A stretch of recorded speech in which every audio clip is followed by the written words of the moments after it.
Yeah. Yeah. Take me back, Coach E. Take me back. Hey, if you heard that and you started jamming, you had a good ass childhood, everybody. Yes, I want to sir. welcome y'all to another episode of Coach E Game for all seasons with your boy Coach E, local neighborhood high school football coach, local neighborhood high school basketball coach, local neighborhood high school track coach, strength coach, Twinsburg High School football program. Also, co-CEO El Presidente at Perfect Time Fitness and Meal Prep, head trainer at Perfect Time Fitness. Email the show, ladies and gentlemen, so you can get in these comments. Tell me how that song made you feel, or I'm going to just judge your childhood and say it wasn't good anyway. It is gameforallseasons at gmail.com. You can watch this episode and every other episode and every other piece of entertainment we got on Coach E's YouTube page. Go to the YouTube search bar, type in Coach E Game for All Seasons, all that'll pop right up. This show here is available with the audio version, so you need to get that wherever you get your podcast and download that thing. Hit the arrow, hit the check mark, whatever you got to do on whatever platform you got. Go ahead, do it. Give us them numbers. We need them, we love them, and we love you for that. Now we got that business out the way. We're going to get to the good stuff. It is two of us in this room. I got one assistant coaches right now. It is Zen in the building. What up, Zen? What up? The other should be on the way, man. But yes, sir. So Coach E, man, Yo. you been to any Coldplay concerts lately? No, man, I took that out the repertoire since I seen how cats getting caught up. You know what I'm saying? I mean, all the way caught up, man. Hey, why did my man try to dip off so slow like that? Like, Everybody like, man, you just should have played it cool. You should have played it cool. I'm like, yeah. Look, yeah. But I say, even if they played it cool, look, somebody probably was up there, would have recognized them. They said it was like 60,000 people there. So I'm like, you had a concert with 60,000 people. Somebody gonna recognize you more than likely either way. So the problem you did, man, you was just snuggled up. Like that's what the thing was. That's what made the cameraman go ahead and put the camera on you, man. With the side piece, man. Y'all got act. Especially y'all both was each other's side piece, man. So you just gotta be like, we got. Hey, when we out in public, people can't. We gotta make this look like it's a work function. We just decided to go to. You happen to be a fan of Coldplay. I happen to be a fan of Coldplay. Hey, we gotta. They said it was an office suite at the stadium or whatever. We just, we here for work, you know, and we just gonna take this in, you know. Hey, the job gave us free perks, you know, gave us some free tickets, you know, so we just went on here and checked it out. Anything, but I was just about to say that. Yeah, you can't be booed up at the kiss cam without your boo. You can't do it. It's gonna be trouble every time. Yes. But man, what's good, Coach E? That opening song and not that affair with the mistress, that is never good.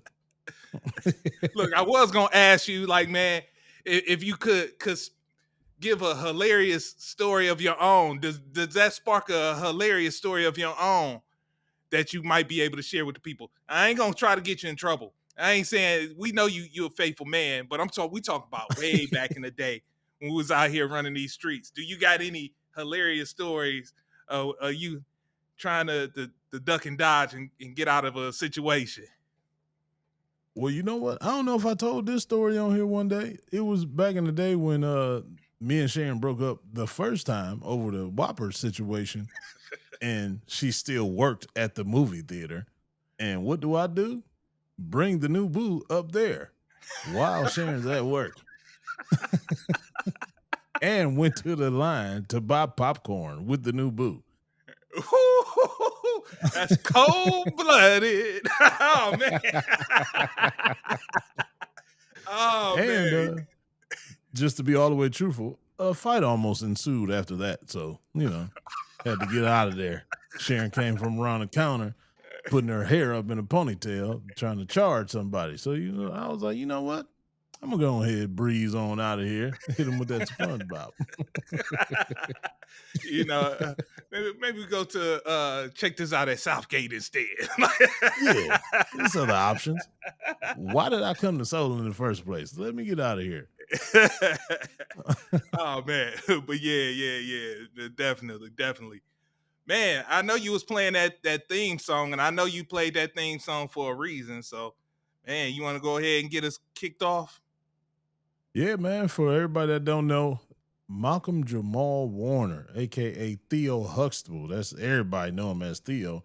And I'm surprised a lot of people wouldn't know his real name. You'd be surprised. A lot of people I talked to was like, "Who is that?" I was like, Theo, man, Theo. They're like, "Oh yeah, okay, okay."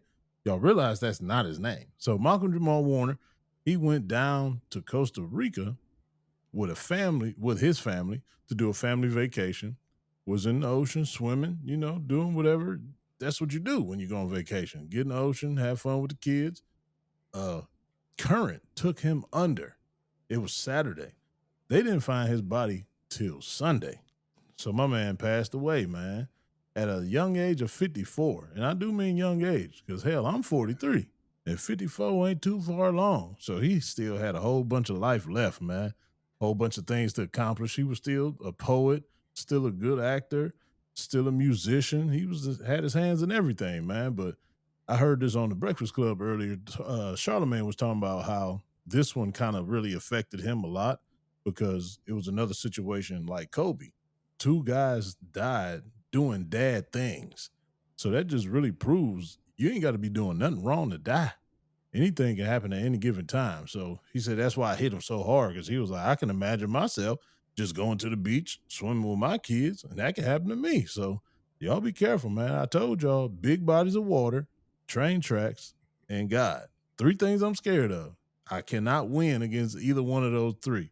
And clearly a lot of y'all can't either. So just be careful, man. Yeah, for sure. I'm in that boat with you when it comes to swimming. I don't know how to swim, so I keep that a thousand. So look, big bodies, small bodies, it don't matter what kind of body of water it is. I ain't trying to mess with it. That's why I ain't gonna even front. That's why I'm not a real big beach person. I've done the beaches. Mm-hmm. You know, I get out there and get to waist level. That's about it. You know what I'm saying? Ain't nothing go. I try. Like when my mom hated that I couldn't swim. So like Mm-hmm. when I was in like the 8th grade, going to the 8th grade or going to the 9th grade, one of the two, she was like, "I'm signing you up for swimming lessons." So I signed up to the Warrensville pool, whatever. All right. She signed up for me to get picked up by the bus. So I'm getting picked up by the bus at the house and it's taking me there. And mind you, this is when it all sunk in. Like I should be ashamed of myself. Yo, I get on that bus. Man, I'm the only one my age in that joint, man. All of them was little kids, like little kids with little floaties on the Hey. arms and everything. Like I'm like, oh man, this is gonna be rough. This is gonna be a rough summer right here. So I'm out here. Yo, folk, the football players, they was practicing, getting ready for football season. They walking by. Is that Zen? I'm like, oh man. You a Nah. counselor in the camp or is you in the class? It was clear I was in the class. Oh man, yeah. That was interesting. But for that split second, for that summer, I did learn how to swim, tread Mhm. water, and all that stuff. Got over the fear. But man, if you don't use it, you lose it. And that's sure enough what it was, Yeah. man. I get back out there. I try to start doing some of that stuff, and I can't stay above the water. I was like, oh well. Like, man. Enough So is enough. yeah. So I was like, I know. Well, as far as me, man, unless that rip tide come when you sitting there waist level, then I have to back up off of that. Then, man, I'm like, I'm good, man. Ankle deep at that point. And for real, for real, for real. But yeah, Shins at the ultimate most. for real. But yeah, that part right there, it does, because that's the thing about us that they say, man, we don't swim as a people, as a culture. That's not our Yeah. thing. But then when you out there, hey, you afforded the ability to be able to do those things. You want to take advantage of those things. Right. Yeah, and that happens. And I know on the family, good God, Man. you know, wife and daughter, like, yo, like, man, family vacations ain't gonna never be the same again, man. That's Ever. You yeah, leave to go there, get on the flight, thinking of the best possible things, filling up in spirits, and like, man, we about to have a ball. And you leaving there grieving. That's a exactly. big jump, dude. That's a huge jump. Yeah, that is. And I'm like, like that's what Rick would have been helpful on this. Like, man, when you go and you like one of the things people tell me is like, man, the way you develop it and gain more knowledge is like two things: reading and traveling. And Hmm. you got the kids with you, and you trying to experience, show them different aspects of life and expose them to different things, and this happens, and it's just like, yeah. I'm with you with how Charlemagne said it, man. Doing dad things, man. Trying to be the Yeah. best dad, you know, because he didn't become a father until late in life, so his child is still young. So Right. that's And that's and you know the crazy part, it might scar her from swimming the rest of her life. You never know. That could be a huge negative impact on the water and everything. yeah, So that's that's just true. bad on all levels, man. That is so true, man. I'm gonna go back to your bus ride. When you got on that bus, you felt the same way I felt with that damn bridal party the other week when I was the OG in the building and everybody else was babies. I'm like, man, where are my peers at? Ain't no peers in here. So, For yeah, yeah. Man, look, at least they was grown. Look, I yeah, mean, right. Okay. we talking about elementary school. I'm like, yo. And I'm out there you with went to them the you the went to the shallow back of the end. bus. Yeah, of course, man, of course. But but I'm out there. I remember the first day sitting in the 5 feet water. They had the little board that you had to use Hmm. out there to try to stay afloat. I'm like, I'm ashamed. I'm struggling with this. And these little kids, like, hey, ooh, look at me. I'm like, yeah. Eventually, I got better, but man, yeah, them first couple weeks, look, Man, they were very it, humbling. I can imagine because you still talking to somebody. I can do the bare minimum of swimming. Now, as far as the right, left, and go to the side, take the breath, that's not me. That ain't me. But I can get from point A to point B. Don't criticize me on how it look because it ain't gonna look good. But I can get there. I used to tell people I swim like a rock, but I got a little better since experimenting with a couple things. But I still ain't no 100% swimmer. So I'm in your class. Don't be ashamed, brother. I'm right with you. Look, so nobody gonna confuse you for Michael Phelps no time soon, huh? Oh no, not at all. Nowhere near. Yeah, I But with this might. Malcolm Jamal, Oh, oh my bad, go ahead. no, no, go ahead. With everything happening with Malcolm Jamal Warner, got me thinking about the Cosby Show and my favorite parts and favorite episodes. Right. So, do you know of any off the top of your head that you got, or you got to think about it for a minute? Nah, look, the thing about it, I keep it strictly with just Theo moments. So of Hmm. course, everybody gonna go to that like first couple episodes in that first season when he goes Season one, to. episode 8. Okay, you remember it. Yeah, so you know exactly where I'm about to go, where he's sitting up there in his room, like, man, dad. I'm just paraphrasing. I don't remember line by line. I ain't like you where you just memorize the whole dialogue. You learn the whole script. That ain't me. And so I paraphrase on my end. But he was like, Dad, he's like, I'm doing the best that I can because he's struggling in school. He's like, I'm doing the best that I Oh can. Oh, no, what? What? no, no, keep going. This is great. Keep going. Oh, okay. I'm doing the best that I can. I'm trying my hardest, man. I just if that's the best that I can do, man. Hey, maybe you should accept it. That's paraphrasing it. And Yes. Bill Cosby was like, "That's the dumbest thing I've ever heard." So you know why I said that's great? Because I got something for you right here. Oh, okay. Dad, I thought about what you said, and I see your point. Thank you. Thank you. But I have a point, too. Make your point. You're a doctor and Mom's a lawyer. And you're both successful and everything, and that's great. But maybe I was born to be a regular person and have a regular life.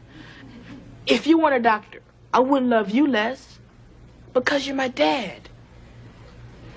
And so, instead of acting disappointed because I'm not like you, maybe you can just accept who I am and love me anyway because I'm your son.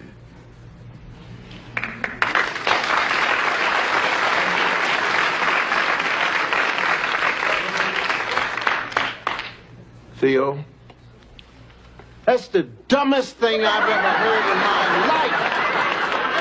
There's no wonder you get D's and everything. Now, you are afraid to try because you're afraid that your brain is going to explode and it's going to ooze out of your ears. Now, I'm telling you, you are going to try as hard as you can. And you're going to do it because I said so. I am your father. I brought you in this world, and I'll take you out. Yes. That line right there. That's crazy that's what you thought of, because I got that clip ready because that was one of my favorite Theo moments right there. And the Gordon Cartrell, the one with the shirt. That's what I was talking about, season 1, episode 8, when Denise tried to do the shirt. Okay, yeah. Maybe if you just tuck it in a little more. I tucked it into my socks. Yeah. So that one is the one that won. They had a little poll on TikTok and everything. That was everybody's number one favorite Theo moment, Theo episode, the Gordon Gartrell shirt when he was going on a date with old girl. Well, going to the dance with old girl. But that was my favorite Theo moment. Now, one of my favorite Huxtable Cosby Show moments of all time is this one right here. Hey, Daddy. Hi, hon. How are you? Hi. Daddy, I'd like you to meet Eddie Lepo. Eddie, how are you? Hi, Dr. Huxtable. Have a sit down.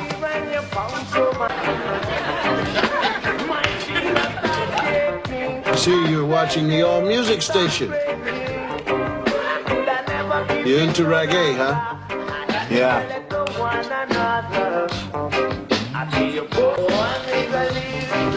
I said, hey, man.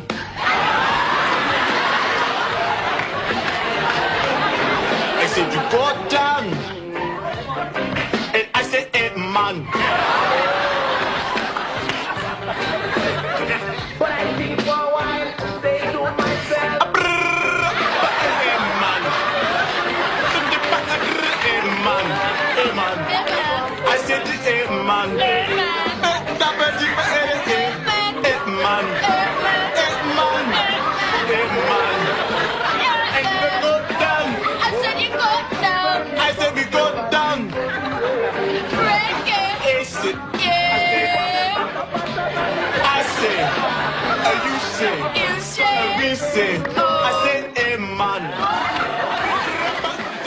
That's one of my favorite moments of all time, because from that moment on, whenever I heard reggae, I did that every song. No matter, I don't care if it was Shaba, Shaggy, slow song, fast song. I found a way to say Edmond in that thing.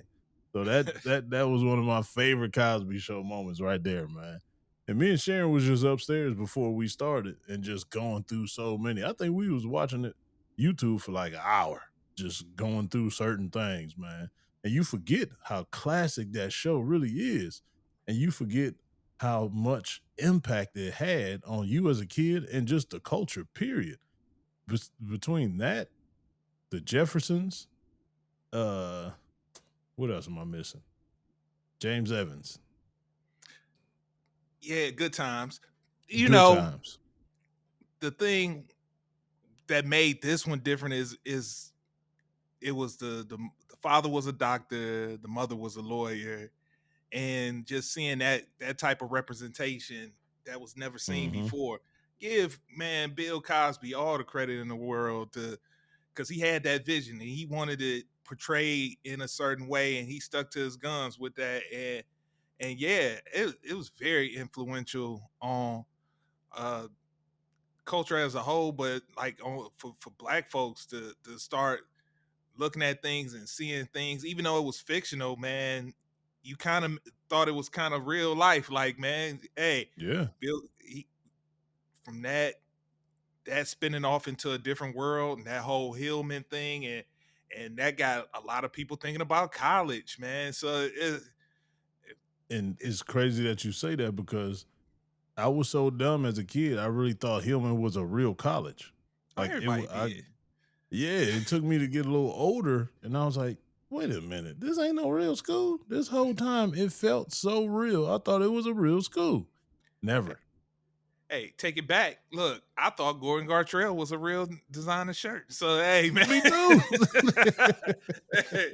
so, so yeah. But on that Hillman, that's why I rock I got a sweatshirt, a Hillman sweatshirt that I rock because man, that's just how big that was, how impactful that was. Yeah, definitely growing up. But man, I gotta go back to the Cosby Show itself. Now I gotta ask you a question. Do you think they would be able in today's time get away with having a black character with the nickname of Cockroach? Do you think that would actually fly, man? Because I think back on that joint now, I'm like, yo, why the black kid got to be Cockroach? Like, yo, I'm like, man, of all the things, like, man, I don't know about that one, man. I don't know, because nowadays it's like you can get away with a lot of stuff. So man, but people fly. are quick to get angry though. People are quick to get angry over stuff too, and yeah, I could see some online rage over that one. Like, man, why y'all out here got this some black Reddit kid files. I was like, I'm not sure if that one was. Oh man, I gotta go back. There's one when he got older, man. And I know you should be able to relate to this because you done did some wild stuff in your college years. Do you remember when he got the apartment and him and his roommates came up with some type of stupid game where they had to sud up the floor and slide across the floor, and it wound up the water going into the apartment below? Yeah, no, I definitely remember that. I was like, Coach E should be able to relate to that one because I know you being around all them white boys on the football team, man. You'd already talked about cow tipping. They expose you to to doing some crazy stuff too, man. And the crazy part that you said that, go back to that Nate Jones episode. Once again, I apologize for that episode, Zen. I'm gonna apologize every single time that gets brought up. I'm sorry, America. Bad choices lead to that. But anyway, if you remember, he was talking about how they had that swimming pool in a dorm room. The little kid swimming pool from Walmart. We used to jump in that damn pool. Water used to be all over that dorm room floor. So we did something like that. It wasn't that bad that it started leaking, but we cleaned it up real fast so it didn't start leaking. But we definitely used to get in that damn pool and just stomp and splash water everywhere for no reason whatsoever. Too many drinks was involved, but we definitely did something like that. That's when the Mad Cobra was flowing like wine, boy. We used to play Edward 40 Hands with Mad Cobra. You hit the Edward 40 Hands?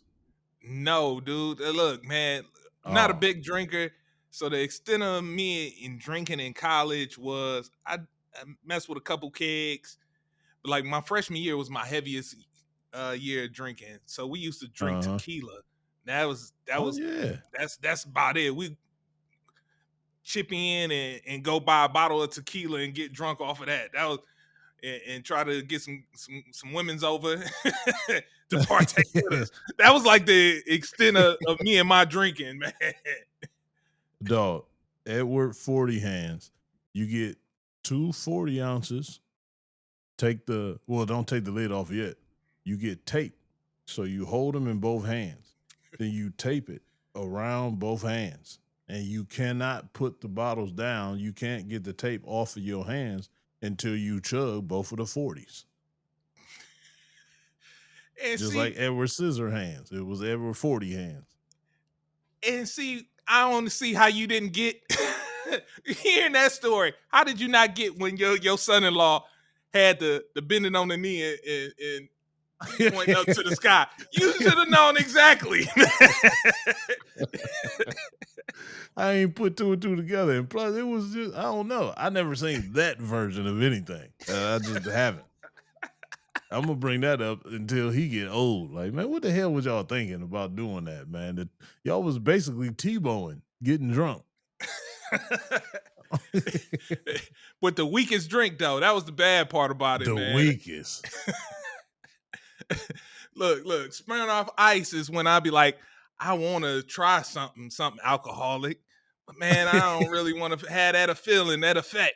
Because, I ain't going to even lie. I used to now that the Smirnoff Ice I used to mess with, because it'd be like, football games. I told you, like, man, Saturdays used to be like a religion for college football. Sitting there, you watch all the commercials about the alcohol, the chicken wings, the potatoes, and what is them joints with the chives and the bacon. I forget what that's called, man. But Potato skins. Potato skins. Thank you, man. Yeah. You'd be like, yeah. I deserve some alcohol to go with this. I don't like beer. I don't like liquor. I'm like, but they say this Smirnoff Ice, and you know me, Coachy. I'm all about my sweets. So hey, and so they like that Mike's Hard Lemonade. That was my foray into drinking. I was like, yeah, the 2 weakest drinks. Hey, when they don't do nothing to me, it just make me feel like I like accomplished something with liquor. Yeah, something. Hey, but these cats was heavy drinkers. You might as well have thrown Zima into the package, boy. No, somewhere I just got to, I got to draw the line somewhere, man. Zima is the line drawer. Yeah, that's the line, man.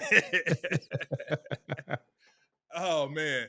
But yeah, hey, speaking of Malcolm Jamal Warner, I can't, we talk about the Cosby Show and its influence, but I ain't gonna even front. Like when I got to college, Malcolm and Eddie was a staple in the dorm room as well too. That was my show, for sure. When I was, I really didn't get into that. I ain't gonna lie. I seen a couple episodes, but I wasn't like a faithful watcher of that.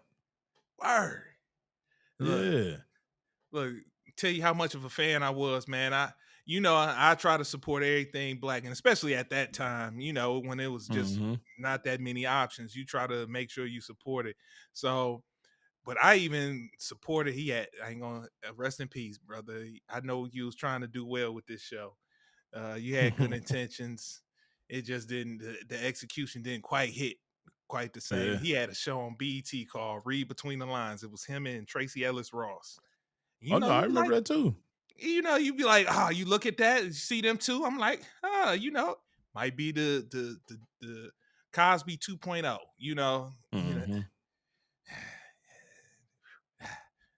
had me didn't make it. I ain't gonna say nothing bad about the dead, but yeah.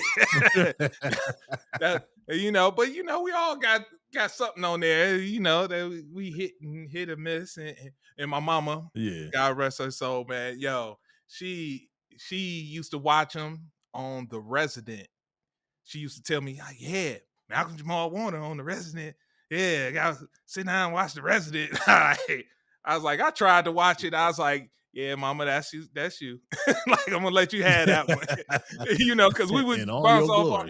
Yeah. We bounce off TV shows to each other and be like, yeah. She'd be like, yeah, I need you to check this one out. Yeah, that one. Yeah. I think it had him and Morris Chestnut at one point in time, man. I was like, nah. But I mean, he was able to carve out an acting career after the Cosby Show. Can't necessarily say that for everybody, man. A lot of them folks, that was they one and only. You know, so he was able to do that, and like you said, he got into so many other things afterwards with the poetry and then being a musician. That's what I was about to bring up. He was really, really good at poetry for real. And on the low, a lot of people don't know this. I really enjoy poetry too. Used to go to the B-side back in the day. I don't know if y'all remember B-side, Cleveland Heights, the basement right there on Coventry, right on the corner.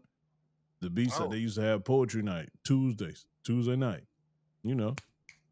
Okay. But I used to go there a lot, man. Enjoy the hell out of some poetry. So he was a good poet, which pretty much I think made him a good musician because that kind of go hand in hand, poetry and music. So I think he had a good ear for both of them.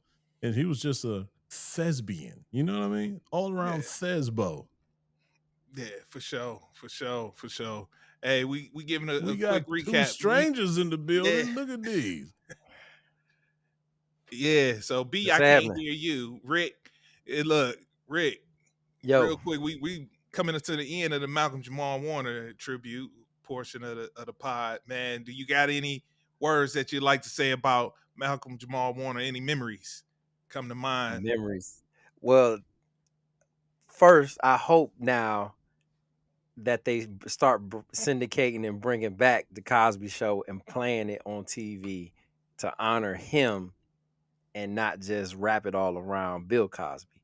So I hope they bring it back. That's my, first and foremost. But then, like, I mean, it was a staple, man. Like Cosby Show, Theo, one of the first like young black men or black kids that you saw on TV, every single day in your living room. And then to see his evolution. I mean, I'm a big Cosby fan, man. Like Cosby trivia out the wazoo, but like that first episode in the hey, no problem, from that to graduating, regular people, Gordon Gartrell, Yeah, see? The football episode where he said, look, if you ain't gonna be on the field, you keep that bench from flying up in the air. The touchdown dance, he, to the Shakespeare Cliff Notes, him and Cockroach. Yes. Of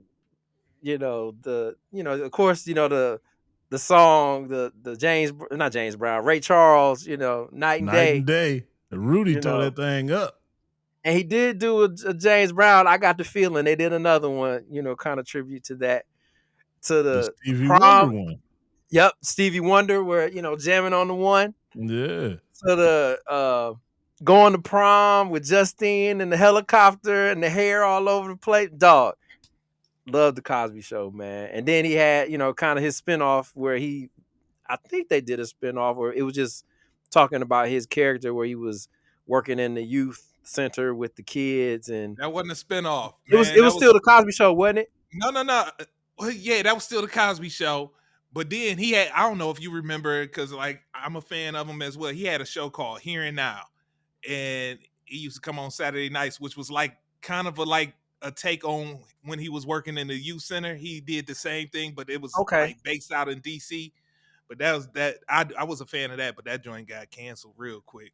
But the evolution of Theo though was man. And my dad, he said he always liked his character. I could probably maybe see a little sentimental, watching him, Cliff and Theo and me and him and growing together and stuff like that. So I kind of get that way with my son and certain things. One of my this is a day for another part. One of my favorite movies is After Earth, but it got a whole another different meaning for me than the actual movie. But we could talk. That's another pie. We talk about that. But no, you brought up something real quick. I wanted to touch on it. So fathers, I got 3 fathers. Man, we have those TV fathers that when we was growing up, that we looked at and idolized. Like, man, so we got Bill. We had, Uncle Phil comes to mind. There's some other TV fathers. You might say Carl Winslow. I don't. That's up to you. But Yeah, Carl Winslow. You got to put him in there. Gotta pay Hound Carl Winslow. Okay. Moesha's daddy. I don't remember his name in the show, but Moesha's father. I wasn't a big Moesha guy, so I ain't hip. I'm just trying to give I'm just trying to give all the black men their homage. Oh, okay. Yeah. 227. Slightly. What was Lester? Yeah. Amen. Amen. Yeah. Yeah. You know, My man Sherm. He was a father in that. Do y'all recall, like, man, like at some point in being fathers where you was like, yo, man, that reminds me something like Cliff did or something like Uncle Phil did or something. Man, it's so funny you said that because I'm probably the outlier here because I was not a big Cosby fan. Oh my gosh. I was different. I grew up different, and I realized this. I grew up different than most kids. Was not a Cosby fan, caught some episodes, and episodes of Full House, episodes of Family Matters. All of them had corny dads to me who gave life advice. Wasn't a big fan. But what was ironic is I became the corny dad giving life advice and later on appreciated it more. Because I'm like, damn, when I become Heathcliff Huxtable with the sweaters and goofy and irritating the kids and I had to look back at an episode because this was me and Byron when he was talking to Theo about the bills and it was like, regular okay, you people. Start out with this much. Yeah, regular people. Like you start out with this much and it's all gone at the end of the day. That's regular people pay money, pay. You know what I'm saying? So that's why I got a more of appreciation later on in life, looking back at the episodes. And I can tell that you was not a Cosby fan. My man really said Heathcliff Huxtable. Ain't Heathcliff Huxtable? Ain't Heathcliff? What's his name? Yeah, it is, but do you know how very seldom people say that? I forgot that was his whole name until you just said it. Wait a minute, what did you say? Right. I don't think you're pronouncing it right. What did you say wasn't it Heathcliff Huxtable? Wasn't that it? Okay, yeah. Yeah, they called him Cliff. Yeah. Combustible, man. I ain't heard that in so long. Yeah, I ain't get an appreciation for a lot of that stuff, man, till later on. Like, we talking later in life. Like, damn, this actually is good. And I'm talking, it don't stop there. I'm talking Amen. I still don't like Good Times. I'm sorry. I never liked Good Times. We ain't gonna turn this. Man, back then I was reading, I was talking to people. I had a lot of older, interesting friends and you know, they wasn't the type to watch the good TV. So we'll just put it like that. I was watching stuff I shouldn't have been watching at an early age, if watching TV at all. So you was on that BET Uncut. That's what you was on. No, that was that one what he was on. Hey, he was on the look, take it one step further. Cinemax, whole time. He was on the what was it? The scrambled TV. Goes in, tell them in. You caught a nipple, boy. You sitting there watching the Scrabble Playboy channel. You catch a nipple. Hey, with the sound down. With the sound down. Hey, my mama worked, so I ain't have to turn the sound down. Yeah, screeners. Hey, y'all, come on through. Watch this Scramble channel. It's so universal. Some things are so universal. That's crazy. That's the real Pornhub right there, boy. Oh, man. These kids, boy, they all turned out now, boy. We got happy to see a Scramble nipple. Hey, Ev, you know who came by the house and hooked it up? The cable guy. When I was growing up. Yes. Had the chip in the box. Come on. Chip in the box. I seen T the other day too, man. T's doing real good now, man. He still looked the same, dude. He looked exactly the same. But yeah, used to put that chip in the box, open up the streaming. That was the first IPTV right there for real. My pops was like, "Hey, anybody from the cable company talking about they need to come in and look at the box. You don't let them in." I'm like, okay. Yeah, I was late bloomer with that too. I got hit late with that. I'm like, y'all do what? Somebody was talking about the pennies. Put the pennies in the box too. Somebody knew how to put some pennies in there or something too. I'm like, wow. Oh, see, I ain't hip to the pennies. Yeah, I ain't hip to it. Yeah. But Cable vision. Our thing was in our house, what we used to do, we kept one legit. Then we had the one, downstairs was the that was the hot box downstairs in the hot box. But then that's the sucky part, because when your parents wanted to watch TV downstairs, you were shut out of all the good stuff until HBO started doing them free weekends. Then I can get it upstairs. Then so I'm all in the game. Watch me some Emmanuel right there, boy. Y'all know nothing about Oh, boy, what you know about Emmanuel? You talk about me. You said Skinner Max. I knew you was a freak. What you know about Emmanuel? We just went all. Oh yeah, R.I.P. Malcolm Jamal Warner. I'm sorry. R.I.P. Thank you for bringing us this content, brother. I appreciate you. Oh man, yeah, we did go. We got derailed. I gotta throw one more thing, because when Nikki first told me, you know who I got him confused with, and I did this over the years. You'll never guess who I got him confused with. Oh, can't wait for this. I got him confused with Eddie Winslow. So I was like, yeah, he was on some drugs and stuff like that. Yeah, I used to get them confused all the time. Like, because I started talking like, yeah, he was struggling with some drugs, blah, blah, blah. And she was like, he was? I'm like, yeah, he dated Superhead, blah, blah, blah, blah, blah. She's like, no, that's Eddie Winslow. I see, somehow you said you wasn't a Cosby fan. I'm going to let you get away with that. So I can see how you could get that confused. There we go. No way. Ain't Eddie no Winslow way. was the fake Theo. He was trying hard to be Theo, boy. He couldn't do it. Fake Theo indeed. Yeah, man. Yeah. I started to throw some Cosby jokes with the scissor, but no, I'm gonna leave it alone, man. We gonna keep it classy. Man. Yeah, like I said, I hope now they bring back the Cosby Show and let him get his homage. I hope they do. But you know what? Yeah.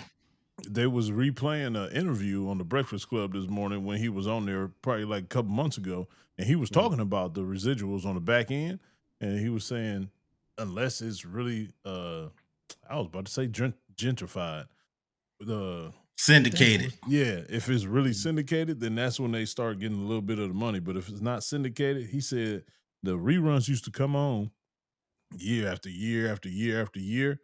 He got a check for $64.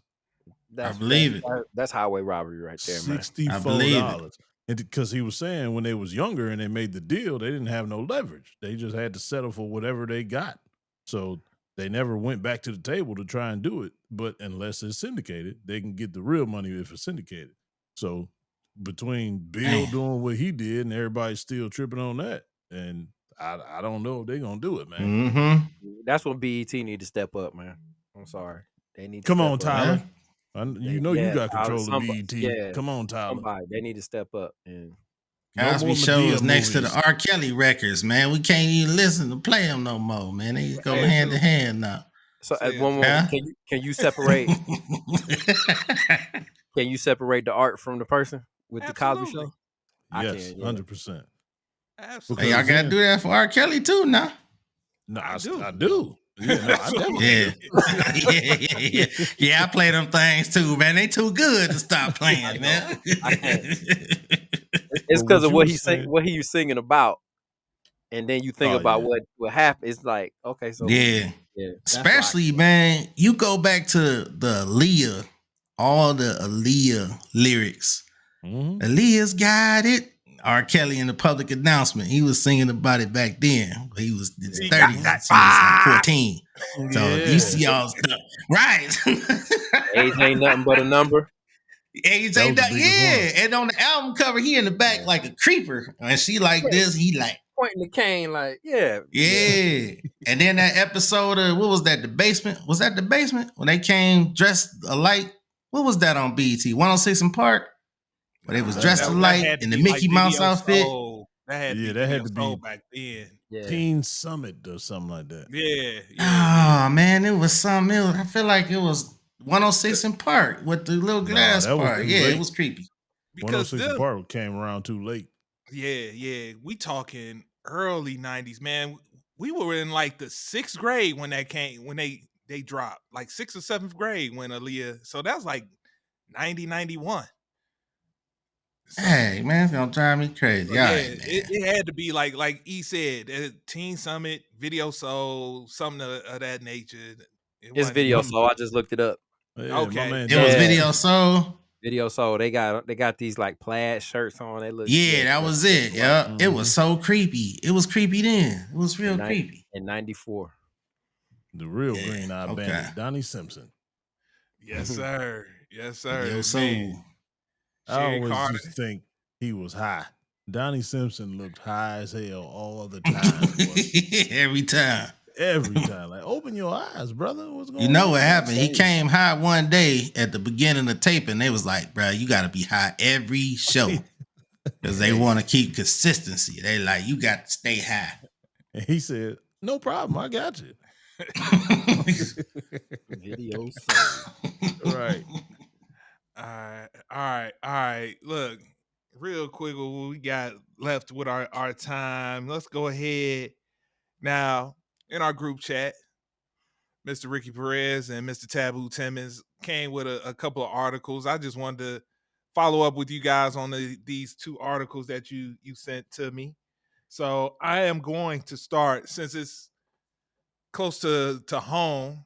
Our boy Donald Trump doing a little diversion tactic. You know, everybody talking about these Jeffrey Epstein files. I know B would love to talk about that, but we're gonna hold off on that tonight.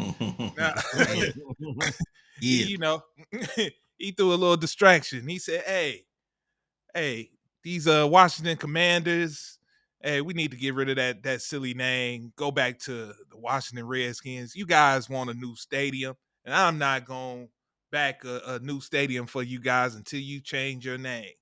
Even threw in our Cleveland Indians into the mix of that. Said, hey, you know, get off that stupid Guardians.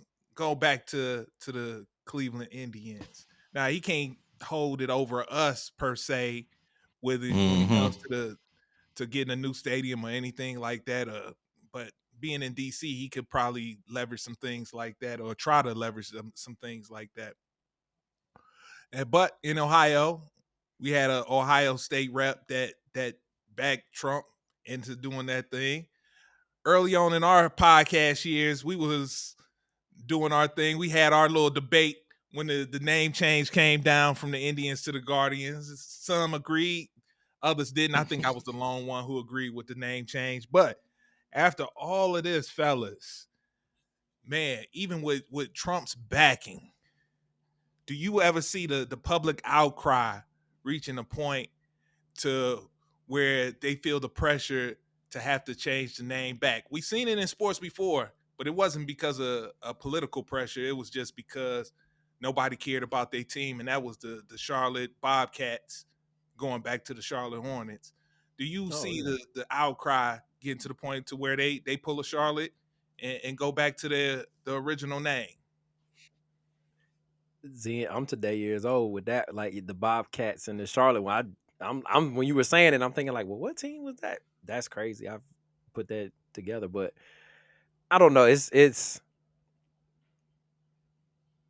that they're bringing politics into. They're trying to use a sports something close to people's hearts to bring into politics. I think this is all smoke and mirrors. Like, I'm not going to be moved to get into that outcry. I don't think people will, just because of the messenger. Because it's Trump backing it. Like, I'll ride with the Guardians before I sit here and be like, oh yeah, let's go back to Indians because the elites made us change it. Like, no. Well, contrary, corn fritter. I was listening to radio all day, and I don't know what's going on in DC with their talk show radio and talking about the Redskins, but at least 70% of the people that took the poll and the people calling in want to go back to the Indians. They don't like the Guardians still to this day. And a little background thing I didn't know about. do you know they still are making gear with Chief Wahoo and everything? They have to continue making it and selling it because if they don't, somebody can use it for their game. So if they stop making and selling that gear, somebody could just take that emblem and use it however they want to. So 10% of that gear gets sold and made to just random places, never in the stadium, but outside of the stadium, they still sell it and it's still a big seller. And a lot of people, everybody say, half of my friends are black. The white people that don't like black people and trying to do that. Yeah. A lot of people was calling in and said, I talked to several Native Americans and they say they don't have a problem with it. But, you never know. But a lot of Cleveland people want to go back to the Indians because they just like the Indians. I second that. I second that because I can't stand the Guardians. I'm sorry, I can't stand the Guardians. I hate the Washington football team and I hated the Washington Commanders. And I have 0.06 of Eskimo, which is Indian, so I can speak on behalf that they I'm killing Sid. That they said they don't mind the names. It's okay. It's not offensive. We say go ahead and use it because the Guardians are stupid and everybody trying. And I did see some of those hats that you was talking about. I was like, I thought they were supposed to stop making it, but what the hell is a Guardian? I can't stand the name. Go back. Look, I'm not with you. I still agree with the name change, but to E's point, I go back to last year's playoff game that I attended against the New York Yankees. Packed stadium. Man, I would say probably, to your point, it was probably like 70% of the people there had on Indians gear. Like, it was, look, even including my father, sorry to throw you under the bus, Pops, but Pops. He had his handmade leather hat that he got stitched in Indians in old English letters on it. Oh yeah, with Chief Wahoo on it. No. This is a one of one right here, man. You'll find it nowhere by anybody. A red leather cap. He got Indian stitched in on it, and so that's what he did. Yeah. There you go. No. And I still wear it too, man. There we go. I threw it in the trash. Very man. good look, Ricky. Very good look, Ricky. I was concerned for you. Very good look. That's why. But looking at that, man, don't you find that like to us it don't mean anything? But can't you see how Native Americans can find that logo offensive? Well, it's yeah. Go ahead, E. Yeah and nay. Not really, because if we want to get real technical, we still got the Kansas City Chiefs, still got the Florida State Seminoles, and we still got dang it, it was another one I was about to say. But anyway, they still do the chop. And Atlanta Braves. They still do the chop in the chant, and nobody has a problem with this. So that's a happy Native American right there. Off his wacky tobacco. I don't think there's nothing wrong with that, man. Oh, man. We get canceled tonight. If I'm not mistaken, the Seminole Nation with Florida State, they kind of gave approval to everything. Because they bought that land from them, right? I'm not sure why, but they're like, I would say they're backing that. It's okay with them. Because they actually had somebody dressed up. And he rides out with the spear in the middle of the, Yeah. That's when I saw that at a football game, I was like, yo, I get it. Seeing a white person dressed up in the whole Native American garb, riding on a horse and throwing the spear into the ground. When I saw that at the game, I was like, yeah, I get it. I see why y'all pissed off. Yeah. Like, because I don't want to see a dude dressed in like some bell bottoms, blackface, and some blackface and an afro, going out dancing like James Brown, like hey, picking his afro, like yo, no. Yeah, because you gotta take it all the way though to the Trail of Tears. Now I know I'll be stupid, but you take it to the Trail of Tears, man, at the what is that? At the museum and at the Black History Museum in Washington, man. And it's pretty deep, man, because it's not just that, man. It's a lot of stuff to that it shows power, right? That's what they try to say, like the Tomahawk missiles, the Apache helicopters. It's like all of this stuff that we don't even think about. Land O'Lakes, they got changed. Cherokee Red, all of this stuff, man. Big Red, all this stuff, man. There's a whole bunch of stuff. So, I could definitely see where some of it, because it feels like their culture was stolen, probably the worst of anybody, and sounds familiar. and put out. Yeah, it sounds real familiar, but they was first. So they stole the whole country and put them in a corner. Up in Oklahoma, when we go up, we go up there sometimes, and there's an area you have a cabin and stuff like that. The high school, it's in Broken Bow, and the mascot name are the Savages. Now that's raw. Broken Bow Savages. And my daughter, she was hot. She's like, "Are you serious?" Damn. And it just, yeah, it's Choctaw Nation up there. That's the but it's like it's a whole lot, man. That Trail of Tears was deep. That looks it looks bad when you see it. It's like, Yeah. So it's a whole lot that need to be changed. But y'all ain't say that the Fighting Irish, man. The Fighting Irish, they put a bald, drunk midget leprechaun on there. That's offensive to some of them too. They love it. Yeah. I'm 17% Irish, so I can speak on that as well. It's in my bloodstream, in my DNA. Big facts.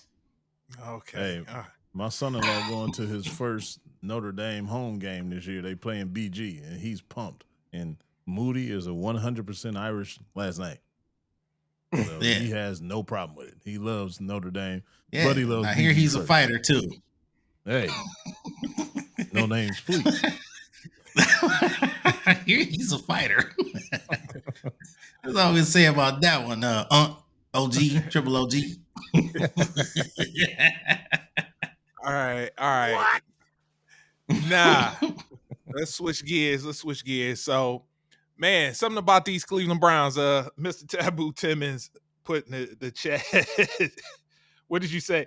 Why these Browns so damn mad?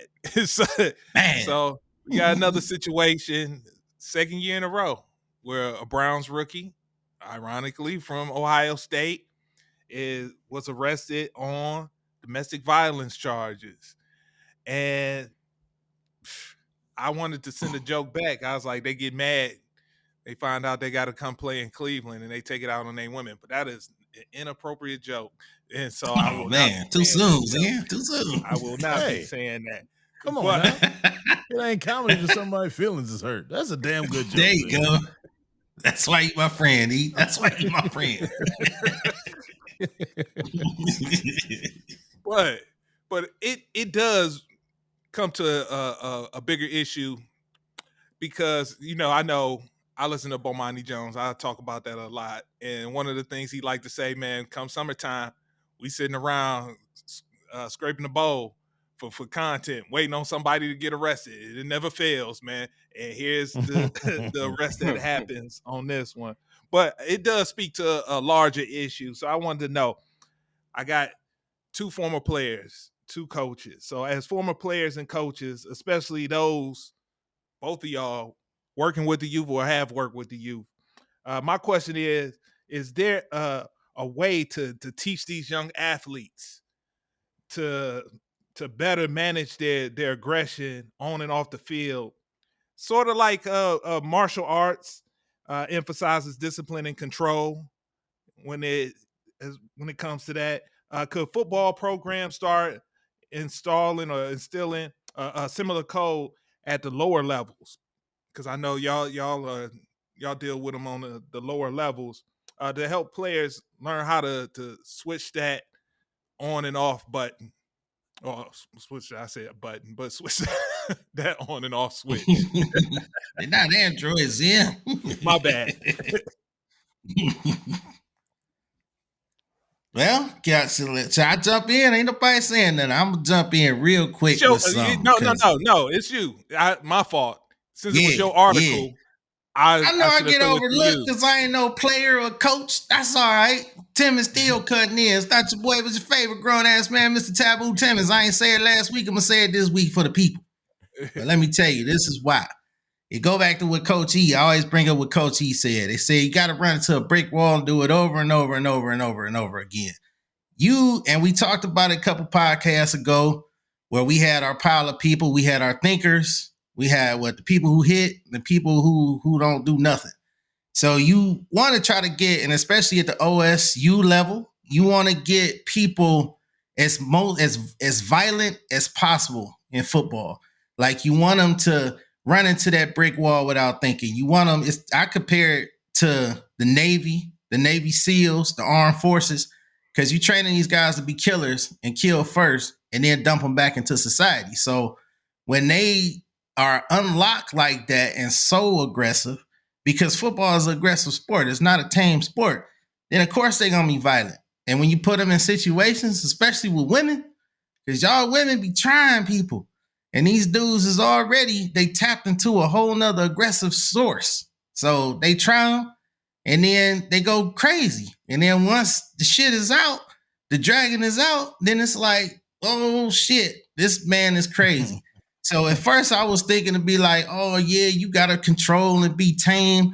But no, they cannot be, because they told they whole professional lives, they college career at a high level institution, and then on the pro level, be violent. So that's exactly what they do. See Him coming out by Jordan Peele. I think that's exactly what it's about. Tapping into almost a demon level of aggression.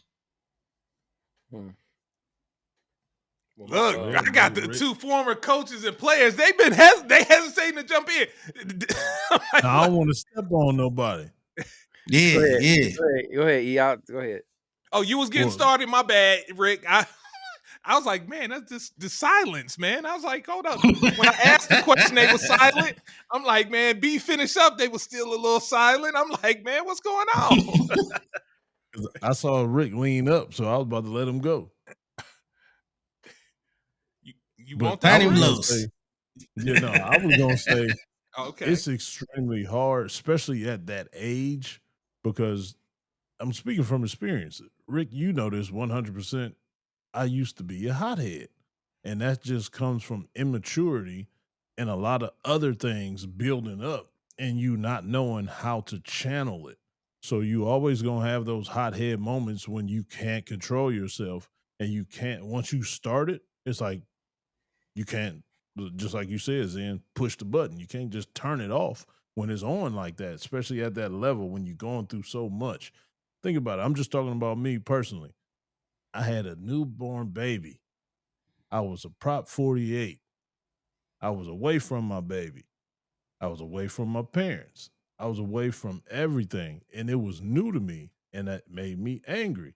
And I was at, no, I love my school, OU to the death, but I felt like I should have been somewhere else. So that part pissed me off. I had to settle for a MAC school. So that was another level of anger. And then I wasn't getting the attention that I thought I deserved at a MAC school. So that pissed you off to another level. So it's just all that type of stuff built up.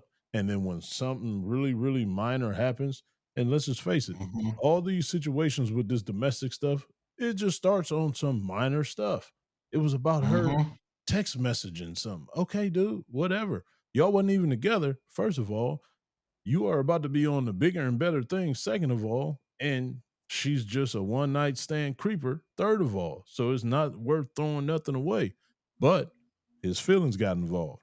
The anger turned on, and he did some dumb stuff. So with them being that age, from high school all the way until like your early years in the pros or the end of the years in college, you are so tuned up and so just immature and don't know how to control that stuff. It might be a way to try to help, but I don't see nothing 100% helping them turn that off, because like you said, that's your identity. That's what you feel like you have to be all the time. And that little snap of the finger, it's too late to put the bucket back in the hole now. So you there. So it's going to be hard as hell to try to stop somebody completely from doing that, but you could try. I just don't know where to start with that try. So let me ask you this. Or Rick, did you want to jump in real quick and I'll ask my question? Yeah, so part of the reason I started on a venture where, if you go to www.coachricky.com, Boom. I work with people in transitions in life, and athletes kind of speak. Transitions. Yeah, athletes kind of speak dear to Mm-hmm. my heart because I went through it, and I firmly believe that especially high school kids going into high school need a coach, like a transition coach. Kids going from high school to college need a Mm-hmm. transition coach. Kids transitioning out of playing college ball need a transition coach.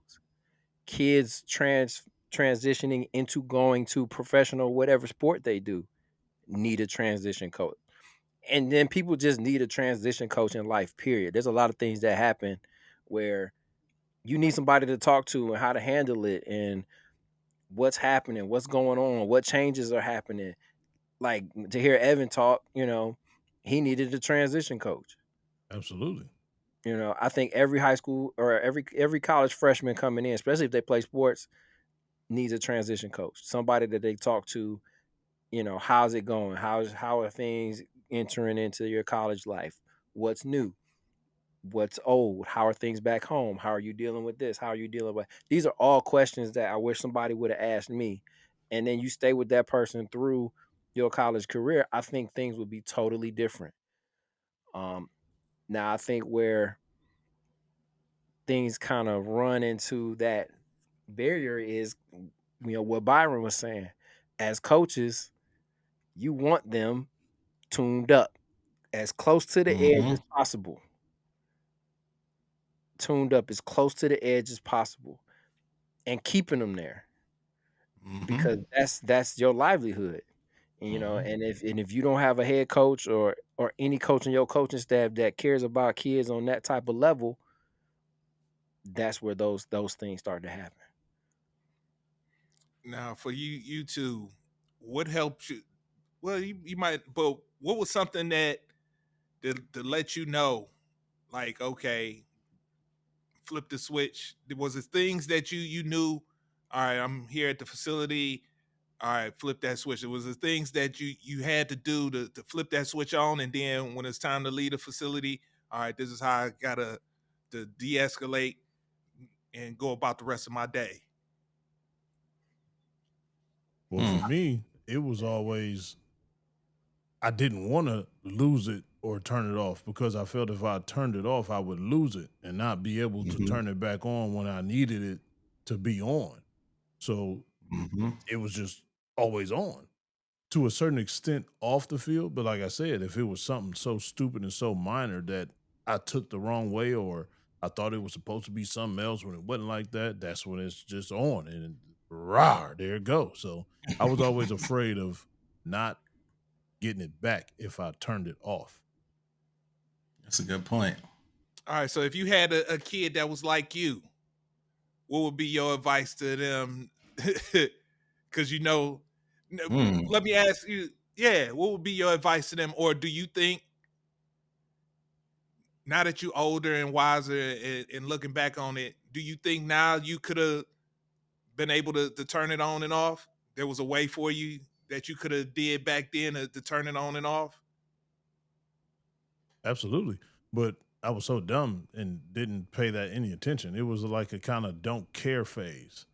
It was kind of like, all right, whatever. I did it. So what? You was ready for whatever consequence or whatever you had to deal with because of whatever happened, but you felt like you proved the point. It was always a point to prove. Even if it was a dumb point and it didn't make any sense and you was going to suffer the biggest consequence of all time, I didn't care. And a lot of kids like nowadays that I deal with, it's just I give them stories of stuff I used to do so maybe they can identify with it because nowadays if you come off as the old head trying to tell them what to do, they're going to turn you off because they're going to see you as like one of their family members, their grandfather, their father or something like that. So I believe that's why I approach every situation like that. You tell them a story of what you used to do, how you did it when you were their age, especially the bad stuff. I keep it 100% real with the bad stuff that I did with these kids so they can understand me and they feel like, oh damn, you did that? That's crazy. I did the same thing. And now that gate is open, that door is open. So now you the first one they want to come to when either they did something or they thinking about doing something because they know y'all done shared those stories and it's a high level of comfortability to release that stuff to you. They ain't gonna trust everybody else with that stuff because they don't feel like they can. They feel like they're gonna get in trouble if they release that stuff. But once you build that rapport and talk to them and give them those situations, they'll feel 100% comfortable with giving you any kind of situation that they even thinking about or going through at the same time. So that's why I'm the same. I'm open. I'm an open book. I tell you whatever. Clearly, not every single thing, but to a certain extent to make those kids comfortable. All right. I think for me, like what made me easy transition to what I'm doing now, because the coaching that I'm talking about that I do now is totally different from athletic coaching. And I tell people athletic coaching is, you know, hey, do this, do that, because I know better, and you're gonna do this because I know this is what you need. Mm-hmm. From a transition specialist, what I do coaching standpoint, it's very much you figure it out. I'm just here to help facilitate you and lead you to the right direction. Because like they have to feel like they have some input into what they're doing. Mm-hmm. So a lot of times that's the easy transition for me because when I was coaching, that's what I did. Like I would talk to them and say, look, you know, coach, I got this problem. Well, what do you think you should do? Well, I'm thinking about blah blah blah blah blah blah blah. And getting more asking for the understanding of why you feel that way or why you want to do that. Like, if I had Evan as a coach, that would be my thing. I would be trying to seek to understand why. Talk to me about that. How do you feel about that? Now How did you get there? Yeah. Now are enough coaches, because that's a good No. point, Rick. Are enough No. coaches You ain't even utilizing? got to finish it. Oh, Nope. Yeah. No, Stop right there. No, Zen. Nope. Right. And Stop it. and I don't want to say this to sound like conceited or nothing, but I really feel that's why I stand out so much from other coaches. Just because I have that aspect and I can communicate with this generation so on a deeper level than just regular conversation. And like Rick said, the regular coaching, all right, go over there, do this, do. Don't get me wrong, I do that, but they understand the difference. They can navigate the difference Mhm. because I already set that precedent with the cool uncle vibe. But yet and still, they know I am an elder and they know I am a coach. And it's my job to tell you what to do and how to do it. But it's a time and a place for that to make them Right. feel even more comfortable. Yeah. Oh, I he got coach E. When we between the lines, man, Yeah. coach E don't play. But man, when we get Exactly. outside, man, I could talk. He cool, man. We could talk, blah blah blah blah. Kids notice that. Kids notice Yeah. differences. Off the Now, jump, too. to this day, I Yeah. can tell you from high school all the way through college which one of my coaches really cared about me and which one of just like, damn it, you don't Just care. doing their job and You I'm just just doing a their job, number. man. Yeah, Yeah. whatever. Yeah, I hear y'all. I hear you talking about it, but I go back to that documentary you had me watch, that Urban Meyer and that philosophy, because that is what I still see coaches like. Is that true? Like, is it still the Urban Meyers of the world? I mean, to where the weak in the locker room, they got bullied, they got picked on. You see how amped up that locker room was. They were hollering and screaming like Oh, some yeah. goddamn barbarians. You know Yeah, what I no. mean? But you can't go from that and then be like, all right, now go home and be normal. You know what I'm saying? It, Like, how it's you still do that? it's still between the lines. Like Yeah. I consider everything that you saw in that documentary between the lines. Yeah. Weight room, Ah, that's between the lines. Yeah. And that's that on off stuff. You got Yeah. it has to be on in that building, weight yeah. room, locker room, practice field, whatever. It has to be on because you are in that atmosphere. Yeah. And that's just Right. the culture of football. Every locker room is just like that. Don't get it twisted. Every Yeah. locker room is literally just like that. That's just the culture of football and how it goes. If it's not like Yeah. that, I'm worried about it. What you Because talking about? Yeah. Yeah. What you talking about, Byron, is I'm walking from the cafeteria to the coach's office or to the football facility, and I pass one of the coaches in passing, and yo, what's up, coach? And they, hey, and just keep walking. Right. Yeah. Like It's gonna be more amp. right. That's the moment of, hey, what's happening? What Yeah. y'all guys up to? Y'all on their way to the oh, okay. All right. Well, I see Yeah. y'all at practice. Everything good? That's that missed moment of opportunity to say, yeah. oh, coach, okay. Yeah. Because with some of them, it's Then probably like Pavlov's dogs. You know what I mean? It's like the bell. Now they ready to. They see you as a trigger. You know, it's like, oh, what's up, yeah. coach? Ah, and they be like, absolutely. And I'll still take it fire. You know what I mean? a step Yeah. further. The last place I was coaching at, my wife, she came and did basically a presentation on like teen alcoholism and just, the law, and if you're caught drinking at somebody's house, and sexual assault and all that. She did a presentation on that to the football program. And Mm-hmm. the head coach knew, what she did, and was like, hey, can you come talk to? So he set that up. Mm-hmm. So the nugget is, and I always say this to kids, I'm gonna say something to you, so you can't say Coach Perez never told me. Mm. If you're not doing that, then you just in it for to get your wins and losses. And it's very similar to what you just said, Rick. That's why I always incorporate Sharon doing the team meals. Just like how you said, Courtney, come in there and talk to him about that stuff. Sharon do the team meals. And now they're like, oh, Coach E, that's your wife? She cooking for us? Oh man, that's crazy. Y'all real, man. Like You're modeling how you should treat a woman. women, everything, and how you should be as a man, as a father, as a husband. So they can't say they never seen it because I'm giving you that every single day and everything we do. They already know. Because I started this run club after practice.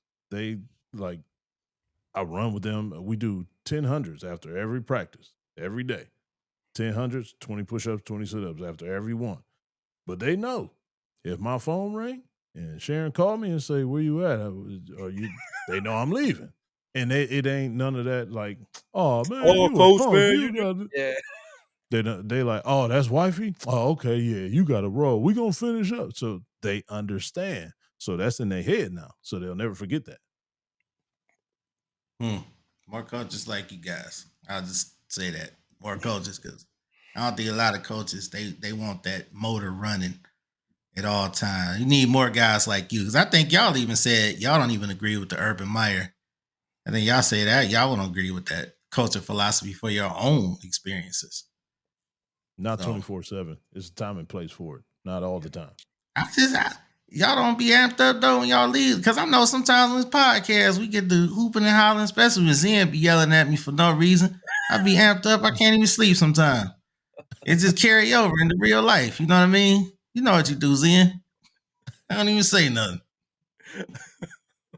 And on that note, no.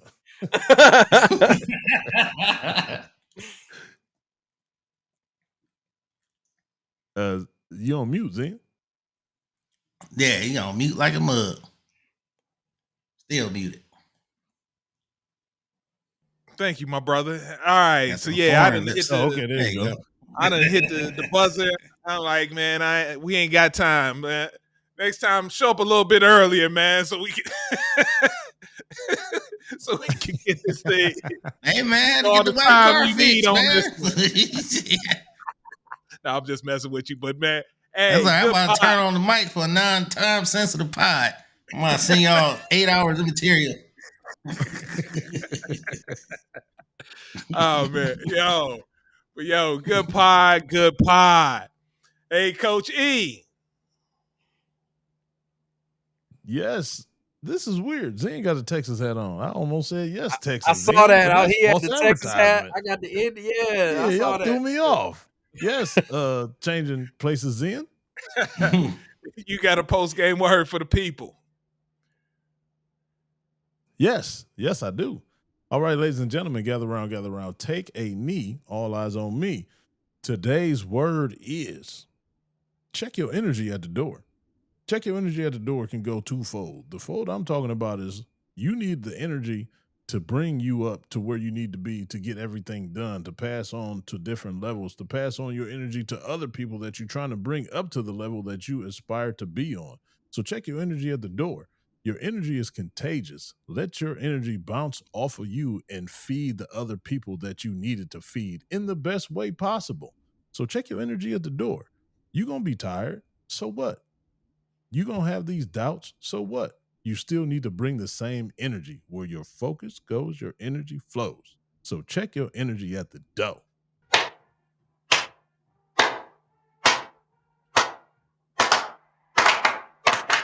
All right, let's go. Win on me, win on three. 1, 2, 3. Win! It sounds so sweet. All right, ladies and gentlemen, thank you for listening to another episode of Coach E Game for All Seasons. At the beginning of the pod, we was having a good, serious throwback moment, but I do not want to let this opportunity pass without saying rest in peace, Malcolm Jamal Warner, a.k.a. Theo Huxtable. You left a hell of an imprint on his world because everything's been about you this past couple days. So that means you left a hell of an imprint on this life, in this lifetime, and on so many people. That's another definition of checking your energy at the door. And with that being said, see you next week. Thank you for tuning in to Game for All Seasons with Coach E. Remember to hit the like or subscribe button on Coach E's YouTube channel. To listen on the go, download wherever you get your podcasts. Also, make sure to follow Coach E on Instagram, X, and TikTok at BigF216. Contact us at www.perfecttimefitness.com for one-on-one or group training sessions. Our theme music provided by Mr. Taboo Timmons on SoundCloud at Mr. Taboo Timmons. Once again, thanks for listening and see you next week.